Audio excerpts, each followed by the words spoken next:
April 13, 2023, we're here at the Lindal condominium where we removed Chattahoochee here from this surface.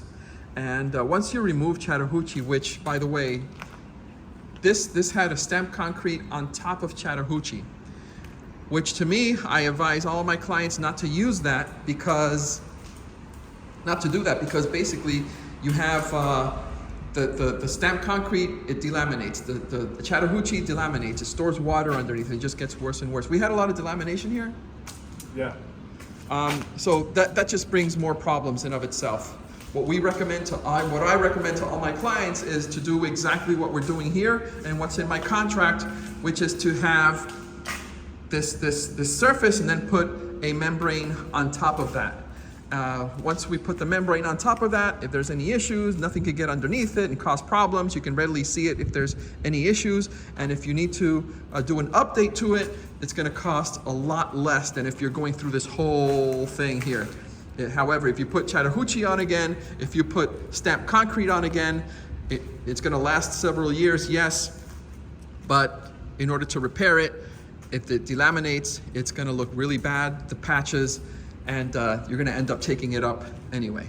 So that's why it was the way that it was in my contract. Now, the thing is that once we took this down, it came down about an inch, at least an inch on these areas. Right here, you're looking at least an inch and a half at this step here. So what's happening now is that once we remove this, you have a tripping hazard here. This is against the Florida building code, and this is just, you're looking at a lawsuit waiting to happen here. So my recommendation as your contractor and engineer is to have this removed. You gotta remove it, you just have to. It's a legal liability. So what we can have is that once we remove this tile, we can cut here, and then you'll have a step from here into the inside of the unit. Florida Building Code says that you can have, where you have a transition from public area to private area, you can have a step, you can have a threshold, and something that would otherwise be known as a tripping hazard. So I think that the cleanest, cheapest, and I guess the most practical from an engineering standpoint, and the least liability for the condo is to keep this as it is. Don't go with the stamped concrete.